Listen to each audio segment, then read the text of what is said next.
నమస్కారం. శ్రీ చదివే పున్నాగపూలు నవలను విని ఆనందిద్దాం. రాజారావు కూడా విపరీతంగా తాగుతాడు. తాగిన తర్వాత ఎంత చండాలంగా ప్రవర్తిస్తాడో రాధకు తెలుసు. కానీ అబ్బే, అస్సలు మనం ఎంత తాగినా టైప్ ఎఫెక్ట్ ఉండదు అని చెప్పుకుంటాడు. అవి ఈగోను తృప్తిపరిచే మాటలు. మరి వీళ్ళందరినీ సంఘం అతి మామూలుగా అంగీకరించి తమలో కలిపేసుకోవడం చూస్తే ఆశ్చర్యం అనిపిస్తుంది రాధకు. తులసి తీర్థం తీసుకోవడానికి కాళ్ళు కడుక్కునిరా అనే బామ్మ రాజారావును, అన్నయ్యను ఎట్లా వచ్చినా ఒప్పుకుంటుంది. అదేమిటి అంటే, వాళ్ళుండే సొసైటీ అట్లాంటిది అనేసి ఎలా సర్దుకుంటుంది? ఎలాగూ మాట వినని వాళ్ళను ఏమీ చెయ్యలేమని లొంగిపోతున్నారా అంతా? రాజారావుకు కిడ్నీస్ ఎఫెక్ట్ అయ్యాయని విన్నప్పుడు వాళ్ళ రియాక్షన్కు ఆశ్చర్యమేసింది రాధకు. ఏం చేస్తాం, నీ కర్మ. కొన్ని అనుభవాలు తప్పవు. నీకు సుఖపడే రాత ఉంటే. ఈ లాజిక్ అసలు అర్థం కావడం లేదు ఈ మధ్య రాధకు. అతను భయంకరంగా తాగుతున్నాడు అని తను గోలబెట్టినప్పుడు వీళ్ళు ఎవరూ పట్టించుకోలేదు. ఇప్పుడు నా రాత కారణం అంటారేమిటి? ఆలోచిస్తున్న కొద్దీ తల దిమ్మెక్కిపోతోంది రాధకు. కాఫీ తాగుదామని క్యాంటీన్లో అడుగుపెట్టింది. క్యాంటీన్ కిటకిటలాడుతోంది. ఈ డాక్టర్ 40 ఏళ్ళు వచ్చినా పెళ్లి చేసుకోలేదు. ఎందుకో? వాళ్ళ గురువుగారికి మాట ఇచ్చాడట. అక్కడ కన్సల్టింగ్ రూమ్లో ఆయన నిలువెత్తు ఫోటో ఉన్నది కదా. పాపం, అనాథ పిల్లాడిని తీసుకువచ్చి ఆయన పెంచి పెద్ద చేశాడట. గందరగోళంగా కబుర్లు చెప్పుకుంటున్నారు ఒక బేచ్. ఆపండి, మీకు ఏం తెలుసు ఈ డాక్టర్ గురించి? అతడు అనాథ కాదు. తల్లి, తండ్రి, అన్నలు, తమ్ముళ్ళు, చాలా ఆస్తి ఉన్నవాడు. గట్టిగా అరిచి చెప్పాలనుకున్నది రాధ. కానీ అక్కడికక్కడే నోరు నొక్కేసుకున్నది. రాధ మాట్లాడకుండా ఒక మూలకు వెళ్ళి కూర్చుని కాఫీ ఆర్డర్ ఇచ్చింది. వద్దనుకుంటూనే వాళ్ళ మాటలు వింటున్నది. అంత బాగుంటాడు ఆ డాక్టర్. ఏదన్నా లవ్ ఫెయిల్యూర్ అయి ఉంటుంది. ఈ కాలంలో గురువుగార్ల మాటలు విని త్యాగాలు ఎవరు చేస్తారు? అయినా గురువులందరూ ఇప్పుడు గురివింద గింజలే. కిసుక్కున వెకిలిగా నవ్వాడు వాళ్ళలో ఒక అతను. కానీ ఈ డాక్టర్ హస్తవాసి గొప్పది. మాటు పెట్టినట్లు ఏ రోగమైనా కుదురుస్తాడట. డబ్బు కూడా బాగానే గుంజుతాడులే. నవ్వు మర్చిపోయిన ఒక మేకప్ బొమ్మ మాట్లాడుతోంది. అయినా అదిగో దూరంగా అక్కడ జనరల్ వార్డు ఉన్నదా? అక్కడ అంతా ఫ్రీ ట్రీట్మెంట్. కానీ నాకు నచ్చని విషయం ఏమిటో తెలుసా? మన దగ్గర ప్రతి వారం బిల్లు ఇచ్చి ఇంతింత గుంజుతారు సరే. అక్కడ వాళ్లకు దగ్గర మనకున్న అన్ని సౌకర్యాలు ఉన్నాయి. అది అన్యాయం కదా. మరొకరిదేదో మంచి జరుగుతుందంటే భరించలేని రోగబాధితుడు. మనం కూడా బీదవాళ్ళమని సర్టిఫికెట్స్ పుట్టిస్తే సరి. సిల్కు జుబ్బా. అయినా మన దగ్గర ఈ రాచకల ఎట్లా పోతుందిలే. ముష్టివాళ్ళ మధ్య మనం చిరిగిన బట్టలు కట్టుకుని కూర్చున్నా మనకు ముష్టి వెయ్యరు సరికదా. నీకేం తల్లి, మహాలక్ష్మిలాగా ఉన్నావు అని పోతారు. రవ్వల దుద్దులు సవరించుకుంటూ అంటున్నది ఒక స్థూలకాయం గజలక్ష్మి. గట్టిగా అరిచి వాళ్ళందరినీ ఆపాలని అనిపిస్తోంది రాధకు. కానీ చెయ్యలేదు. కాఫీ తాగడం అయిపోయినా అక్కడే కూర్చుని వాళ్ళందరినీ గమనిస్తోంది. ప్రపంచంలో నిజం ఒక్కటే. కానీ ఆ నిజానికి ఛాయలు, రంగులు, ఆకృతులు కల్పించి ఎన్ని రకాల అబద్ధాలు సృష్టించగలరు మనుషులు? ఆలోచిస్తోంది రాధ. ఎందుకో ఆ క్యాంటీన్ తన పాలిట బోధివృక్షంలా అనిపిస్తోంది. అసలు కృష్ణ తనకు చిన్నప్పటి నుంచి తెలుసు. అతను తన పెదనాన్న గోకులకృష్ణకు అత్యంత ప్రేమపాత్రుడు, శిష్యుడు. సర్వం అతనే. మా పెదనాన్న గురించి ఈ ప్రపంచానికి ఏమిటి తెలుసు? ఈ మూర్ఖులకు ఏం తెలుసు? నీకు తెలుసా? మనసు లోపలి నుంచి ఒక గొంతు ప్రశ్నించేటప్పటికీ ఉలిక్కి పడింది రాధ. మీకు తెలుసా? డాక్టర్ కృష్ణ ప్రశ్న. ఆ మర్నాడు రిపోర్ట్స్ తీసుకుని డాక్టర్ కృష్ణ అపాయింట్మెంట్ దొరకగానే అతను మొత్తం ట్రీట్మెంట్ ప్లాను అసిస్టెంట్ డాక్టర్ అవంతికను, పిల్లైను పిలిచి సూచనలు ఇచ్చాడు. నర్సులను పిలిచి రాధకు ఎట్లాంటి గైడెన్స్ ఇవ్వాలో చెప్పాడు. నిర్ఘాంతపోయి చూస్తోంది రాధ అతని చురుకుతనానికి. ట్రీట్మెంట్ ప్లాను తన గురువు ఫోటోకు ఆనించి ప్రార్థించి ఇస్తూ ఉంటే నవ్వు వచ్చింది రాధకు. మీ గురించి బయట జనం ఏమనుకుంటున్నారో తెలుసా అని నవ్వుతూ క్యాంటీన్లో వాళ్ళ సంభాషణ చెప్పి వాళ్ళకేం తెలుసు అన్నది రాధ. మీకు తెలుసా? సూటిగా ఆమె కళ్ళల్లోకి చూస్తూ అడిగాడతను. అంటే నాకు మా పెదనాన్న గురించి. ఆయనేం నాకు కొత్త కాదే. కొత్త పాత కాదు, ఏం తెలుసని. అంటే ఆలోచించి చెప్పండి. రాజారావు గారికి రేపు 11 గంటల అపాయింట్మెంట్. వారితో మీరు రావద్దు. నర్సులు వార్డు బాయ్ తీసుకువస్తారు. ఎందుకని? అసలు ఆయనకు ప్రాబ్లం ఏమిటి? ఆయనతో కొంచెం పర్సనల్గా మాట్లాడాలి. మీరు ఉంటే అది వీలు అవదు. సరేనా? తల ఊపి బయటకు వచ్చింది రాధ. మెట్ల మలుపులో doctor Krishna, doctor GK photo ఆగి చూస్తూ నిలబడింది రాధ. ఎంత ఆప్యాయత వాళ్ళిద్దరి మధ్య! పెదనాన్న కళ్ళల్లో ఎంత వాత్సల్యం! ఫోటో ఫ్రేమ్లో నుంచి ఆ ఎనర్జీ బయటకు పొంగి వచ్చేస్తుందేమో అనిపిస్తోంది. వరుసగా ఉన్న ఫోటోలు చూస్తూ మెట్లు ఎక్కుతోంది రాధ. డాక్టర్ కృష్ణ విదేశాలలో చాలామంది ప్రొఫెసర్లు, డాక్టర్స్తో తీయించుకున్న ఫోటోలు, అవార్డులు, డిగ్రీలు.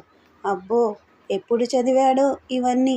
అతన్ని దాదాపు 10 ఏళ్ల క్రితం ఆఖరిసారి చూసింది. అంతకుముందు పెదనాన్న దగ్గర అప్పుడెప్పుడో చూసేది. ఖాదీ షర్టు, పంచకట్టుతో చాలా సాధారణ జీవితం జీవించే పెదనాన్నతో ఈ పెద్ద మేడ ఇంటి అబ్బాయి, పడవంత కారు ఉన్న ప్రిన్స్ చార్మింగ్కు ఏమిటి పనో అని ప్రశ్నించుకునేది. ఎప్పుడూ పుస్తకాలు చదువుతూ ఏదో రాసుకుంటూ హాయిగా నవ్వే పెదనాన్నను చూడడానికి చాలామంది మేధావులు, గొప్పవారనుకునేవారు వచ్చేవాళ్ళు. ఫారిన్ వెళ్ళి బాగా చదువుకున్న డాక్టర్ గోకులకృష్ణ ప్రాక్టీస్ పెట్టి 2 చేతులా సంపాదించి హోదాగా బ్రతకకుండా ఇలా యోగిలా జీవించడం రాధ తల్లి తండ్రికి నచ్చేది కాదు. ఈ వ్యతిరేక వాతావరణంలో రాధ కూడా పెదనాన్న గురించి ప్రత్యేకతలు ఏమిటో తెలుసుకోలేదు. కానీ ఆయన ఇంట్లో హాయిగా ఉండేది. ఆయన ఒడిలో కూర్చొని ఉండేది. ఇది ఎలా చెప్పాలో అర్థమయ్యేది కాదు రాధకు. తన ఇంట్లో మనుషులకు ఏముందనో ఆయన దగ్గర అంతమంది చేరతారు. తల్లి విసుక్కున్నప్పుడు ఏమని చెప్పాలి? కానీ అంత గొప్పవాళ్ళ అబ్బాయి కృష్ణ. మరి ఆయన దగ్గరకు ఏ అవసరాలకు వస్తాడో, ఆయన ఏమిస్తారో తెలియలేదు రాధకు. కృష్ణ చెల్లెళ్ళు వీణ, రాణి, రాధారాణి క్లాస్మేట్స్. అమాయకంగా వినయం, వందనం ఉండే రాధ అంటే వాళ్ళ అమ్మ ప్రభావతికి చాలా ఇష్టం. తన కూతుళ్లలో ఈ లక్షణం ఒక్కటీ లేదు అని వాపోతుండేది. మరి ముత్యాల ముగ్గు హీరోయిన్లే అని వెక్కిరించేవాళ్ళు వీణ, రాణి. కానీ రాధ లాంటి అమాయకురాలికి ఈ రకమైన స్టేజీలో ఉన్నవాళ్ళు తనను ఉపయోగించుకుంటారని ఎప్పుడూ తెలియదు. ఫలానా వాళ్ళు నాకు బాగా తెలుసు అని మిగతా సొసైటీలో చెప్పుకోవడానికి ఉపయోగించడం వలన ఈ ట్రాన్సాక్షన్లో ఎప్పుడూ రాధ లాంటి వాళ్ళు చాలా అర్థవంతమైనవి పోగొట్టుకుంటారు. అందులో అతి ముఖ్యమైనది బుద్ధి.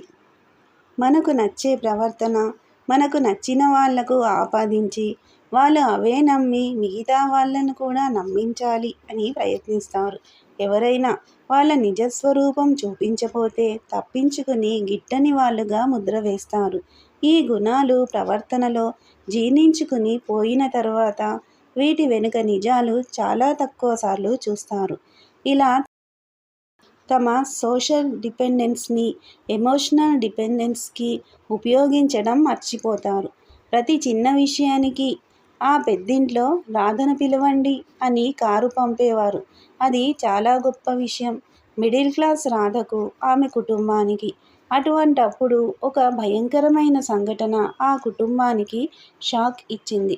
కృష్ణ ఆ ఇంటి నుంచి వెళ్ళిపోవాలన్న నిర్ణయం తీసుకోవడం. నాకు మీ ఆస్తిపాస్తులు ఏవీ అక్కర్లేదు అని చెప్పడం.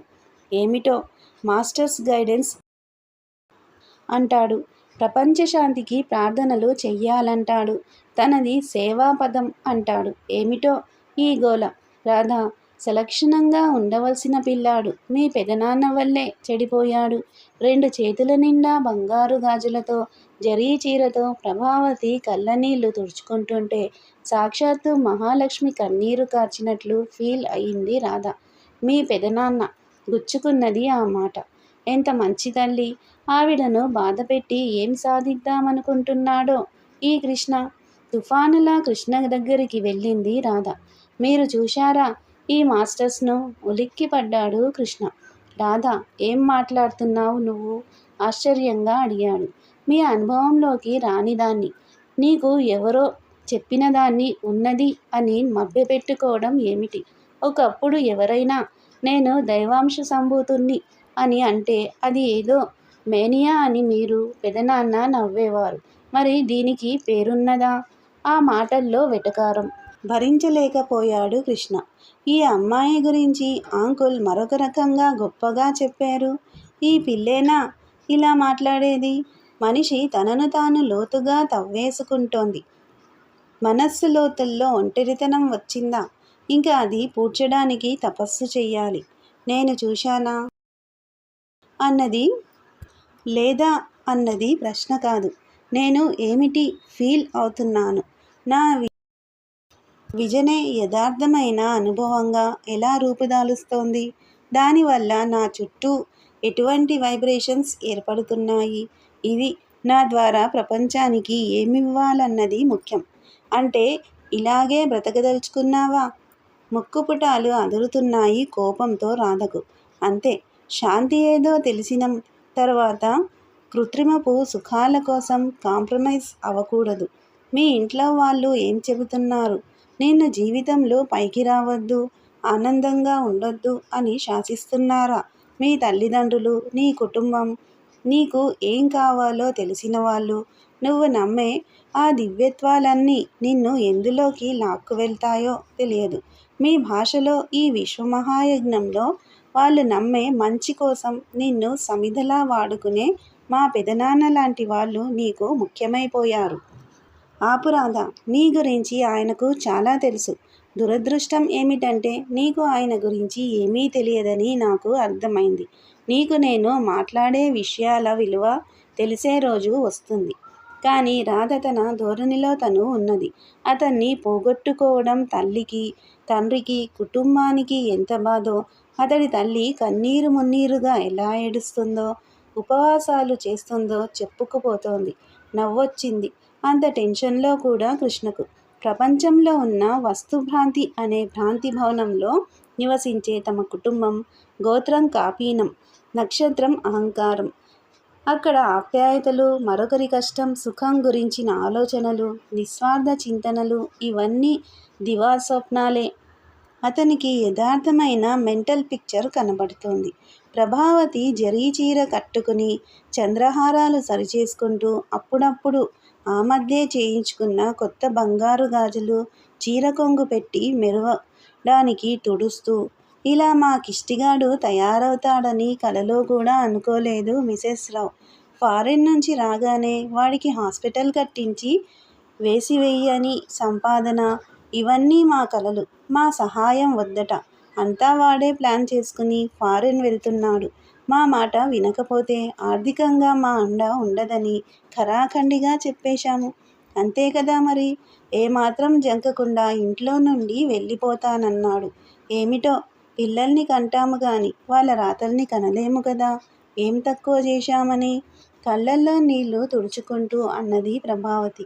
ఆవిడ చాలా చక్కటి మనిషి. ఎప్పుడైనా హాయిగా నవ్వితే చాలా బాగుంటుంది. ఆ సన్నటి ముక్కుకు ఆ ఖరీదైన రవ్వల ముక్కుపుడక చాలా బాగుంటుంది. కానీ ఆవిడంతే. కోపం, అసూయ రెండూ ఉన్న మిసెస్ రావు మనసులోనే మెటికలు విరుస్తూ ఎప్పుడు తుమ్మల్లో పొద్దూకినట్లు ఉంటుంది ఆ ముఖం. ఎంతసేపు ఆబే అనుకున్నది. ఏమిటి మిసెస్ రావు మాట్లాడడం? మేమేం తప్పు చేశాము చెప్పండి. అబ్బే, మీది తప్పని ఎలా అంటాము? అయినా ముందు నుంచి పిల్లలు ఎట్లాంటి వాళ్ళ ఇన్ఫ్లుయెన్స్లో ఉన్నారు అని గమనిస్తూ ఉండాలి. మిసెస్ రామనాథం మీకేమో ఈ క్లబ్ సెక్రటరీ పోస్టులు, మీటింగులు, పార్టీలు. వీటి మధ్య తీరిక లేదాయే. కొట్టింది దెబ్బ అనకూడని మాటలు లోపల ఉచ్చరిస్తూ పళ్ళు పటపటా కొరికింది ప్రభావతి. ఈ పోస్టును తను ఎట్లాగో నాలాగా డబ్బు విరజిమ్మలేనని తెలిసి తన మీద ఎంత దుష్ప్రచారం చేసింది పాపిష్టి. తిట్టుకుంటూనే బయటకు మాత్రం, నా పెద్ద కొడుకు ఆడపిల్లల్ని నేను కాదు పెంచింది, లక్షణంగా ఉన్నారు. పెద్దవాడు ఇంజనీరుగా 2 చేతులా సంపాదిస్తున్నాడు. ఆడపిల్లలిద్దరూ చెప్పిన మాట విని సంబంధాలు చేసుకుని హాయిగా ఉన్నారు. అన్నట్లు మర్చిపోయాను మిమ్మల్ని అడగడం. నా చిన్న కూతురుకు ఏదో డైమండ్ నెక్లెస్, అది యాంటిక్ పీస్ అమ్మకానికి వచ్చిందని దాని ఫ్రెండ్ చెప్పారట. మీకు తెలుసుగా ఆ జమీందారిని మీ ఫ్రెండ్, అదే ఆ ఆయిల్ కంపెనీ జనరల్ మేనేజర్తో. నా ఫ్రెండ్ ఏమిటి, ఏదో తెలుసు కొంచెం. ఇంతకీ దానికి ఆ నెక్లెస్ కావాలి. మీ జమీందారిని కూడా అనవసరపు హోదాలు ఎక్కువై చాలా కష్టాల్లో ఉంది. మీకు తెలియనిది ఏమున్నది? మార్కెట్లోకి వచ్చిన కొత్త కారు కల్లా అడ్వాన్సు ఇస్తుంది. గొప్పలు అంతే. ఎవరి ద్వారా అయినా మాట్లాడి పెడుదురు. రాణి మంచి కమిషన్ ఇవ్వడానికి సిద్ధంగా ఉన్నది. తన జ్యువెలరీ అన్నిటిలో తప్పకుండా ఒక కాస్ట్లీ యాంటిక్ జ్యువెలరీ ఉండాలని పట్టుపడుతోంది. 2 ఖరీదైనా సరే కొనుక్కోమని అన్నదట వాళ్ళాయన. అటువంటి మగవాడిని అదుపులో ఉంచుకున్న కూతురు ఉన్నందుకు గర్వపడుతూ ముసిముసి నవ్వులతో అన్నది ప్రభావతి. అంటాడు, ఎందుకనడు? గొడవ వదిలించుకోవడానికి అనుంటాడు. దక్షిణ నాయకుడైన నీ అల్లుడు హైదరాబాద్లో మెయింటైన్ చేసే ఆడజనాను గురించి ఎవరికి తెలియదు? చెప్పొచ్చింది ఇల్లాలు స్వాగతంలో ఈ మాటలు మాట్లాడుతూ. చూద్దాం, ఆనక ఆవిడ దగ్గర్నుంచి తీసుకోవడం అంత సులభం కాదేమో బెట్టుగా అన్నది మిసెస్ రావు. అయ్యో, మీరు తలుచుకుంటే కాదా? మీరెంత సమర్థులో నాకు తెలియదా? అన్నది చాలా తీయగా ప్రభావతి. ఇంతకీ హోల్సేల్ వాడికి రప్పించి బోలెడు కమిషన్ వేసుకుని నగలు అమ్ముతుంది. హయ్యర్ సర్కిల్ వాళ్ళను, నడమంతరపు సిరి వచ్చిన వాళ్ళను కిట్టి పార్టీలు పెట్టి ఆకర్షించుకుంటుంది. నాకు తెలియదు. ప్రభావతి స్వాగతం. అయినా యాంటిక్స్ అంత మంచివి కాదంటారు. వాటితో పాటు వాటిని ముట్టుకుని పెట్టుకున్న వాళ్ళ వైబ్రేషన్స్ మన కొంపలకు వస్తాయంటారు. ఈ మధ్య మన హయ్యర్ సర్కిల్స్లో ఆఫ్రికా నుంచి వచ్చే సన్నటి మెడలుండే బొమ్మల పిచ్చి ప్రారంభమయ్యిందా? మొన్న మైకాగనుల వాళ్ళింట్లో కష్టాలు, కోర్టు కేసులు అవి ఎక్కువ అయ్యాయి కదా. సుదర్శన హోమం చేయించడానికి ఒక మంత్రవేత్త అయిన నంబూదిరి బ్రాహ్మణ్ణి పిలిచారట. ఆ ముసలాయన ఇంట్లో అడుగు పెట్టగానే ఈ పుర్రె బొమ్మలు, ఈ మెడసన్నం నల్లటి బొమ్మలు ఏమిటి? వీటి నిండా దుష్టశక్తి ఆవాహనలు కనబడుతున్నాయి. ఎవరు కొన్నారివి అని గర్జించాడట. ఆ ఇంటి కొత్త కోడలు షాపింగ్లకు వెళ్ళి మోజుపడి కొనుక్కున్నదిట. అవి తీసి అవతల పడేసి ఇంట్లో సంప్రోక్షణ చేస్తే గాని ఇంట్లో అడుగు పెట్టను అన్నాడట ఆ ముసలాయన. మరి ఏం చేశారు?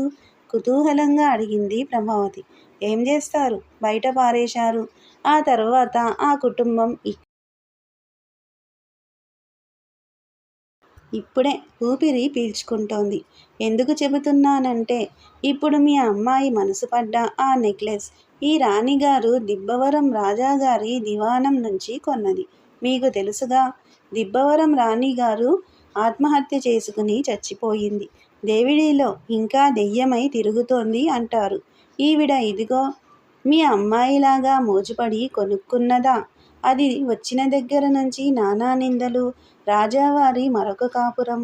అప్పుడు ఒక గొయ్యి తవ్వి ఇంకొక గొయ్యి పూడుస్తూ పైకి పటాటోపంగా బ్రతుకుతున్నది. కానీ మా ఆడిటర్ అనడం సరిగ్గా 4 ఏళ్లకు మీ జమీందారీ రోడ్డు మీదకు వచ్చేస్తుంది అంటున్నారు. బాగా ఆలోచించుకోమనండి రాణిని సూటిగా చూస్తూ చెప్పింది మిసెస్ రావు. ఆసి ముదనష్టపు దానా అనబోయి ఎటో చూస్తూ కాఫీ తెమ్మని ఫోను చేసింది ప్రభావతి. ఎంత అక్కసు ఈ మిసెస్ రావుకు. తన కూతురు ఈ నగ ఎక్కడ కొనేస్తుందోనని అసూయ. కొన్న మనశ్శాంతి ఉండకూడదని టంకపు పొడిలాగా ఈ మాట అంటోంది. నాకు తెలియదా? అసూయ, కచ్చ, నిస్సహాయతతో ఉన్నప్పుడు ఇట్లాంటి దుష్ట ప్రయోగాలు చాలామంది ఆడవాళ్ళు చేస్తారు. తను అట్లాంటి బ్లాక్మెయిలింగ్ ట్రిక్స్ ఎన్ని తన అత్తగారు, ఆడపడుచులు, గిట్టని వాళ్ళ ముందు ఉపయోగించిందో. అనుభవం లేక కాదుగా. నా దగ్గర దీని ఆటలు. ఛీ, మురికి మనిషి. దీని మనస్సంతా డ్రైనేజీ. ఛీ. కానీ పని కావడం ముఖ్యం. ఈ నవల మీకు నచ్చితే సబ్స్క్రైబ్ చేయండి, షేర్ చేయండి, లైక్ చేయండి, బెల్ ఐకాన్ను ప్రెస్ చేయండి. శ్రీ ఛానల్ ఆడియో నవలను వింటున్నందుకు ధన్యవాదములు.